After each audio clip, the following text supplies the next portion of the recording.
ప్రపంచవ్యాప్తంగా corona virus ఎలాంటి విధ్వంసం సృష్టించిందో ప్రత్యేకంగా చెప్పక్కర్లేదు.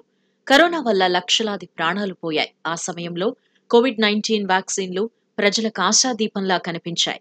దీంతో ప్రపంచవ్యాప్తంగా పలు రకాల కోవిడ్ వ్యాక్సిన్లను ప్రభుత్వాలే స్వయంగా ప్రజలకు అందించాయి. అయితే దీర్ఘకాలంలో పలు వ్యాక్సిన్లు తీసుకున్న వారిలో సైడ్ ఎఫెక్ట్స్ బయటపడడం మరింత ఆందోళనకు గురిచేసింది. వ్యాక్సిన్ తీసుకున్న వారిలో గుండె, రక్త సంబంధిత వ్యాధులు పెరుగుతున్నాయనే వార్తలు బయటకొచ్చాయి. ఆ వార్తలను నిజం చేస్తూ ఇటీవలే కోవిషీల్డ్ వ్యాక్సిన్ తీసుకున్న వారిలో సైడ్ ఎఫెక్ట్స్ ఉన్నాయని దాని తయారీ కంపెనీయే చెప్పి పెద్ద బాంబే పేల్చింది. దీంతో కోవిషీల్డ్ వ్యాక్సిన్ తీసుకున్న చాలా మంది ఆందోళనలో పడిపోయారు. మరి మిగతా వ్యాక్సిన్లు తీసుకున్న వారి పరిస్థితి ఏంటి అనే దానిపై చర్చించుకోవటం మొదలుపెట్టారు. కోవిషీల్డ్ టీకా వల్ల అరుదైన సందర్భాల్లో రక్తం గడ్డకట్టడం వంటి దుష్ప్రభావాలున్నట్టు సాక్షాత్తు దాన్ని తయారు చేసిన ఆస్ట్రాజెనెకా సంస్థే ఒప్పుకున్న నేపథ్యంలో భారత్ బయోటెక్ సంస్థ తెరపైకొచ్చింది.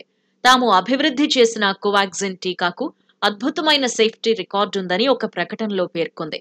ఈ మేరకు ఆ సంస్థ తన అధికారిక ఎక్స్ హ్యాండిల్లో ట్వీట్ చేసింది. భద్రతా సామర్థ్యాలను దృష్టిలో పెట్టుకుని అత్యంత జాగ్రత్తగా తాము టీకాను అభివృద్ధి చేశామని వెల్లడించింది. కోవిడ్-19 టీకాల కార్యక్రమంలో భాగంగా ఇచ్చిన టీకాల్లో భారతదేశంలో ఎఫికసీ ట్రయల్స్ జరిగిన ఏకైక టీకా కోవాక్సిన్ అని పేర్కొంది. దేశంలో 27,000 మందిపై తమ టీకా ట్రయల్స్ నిర్వహించినట్టు తెలిపింది.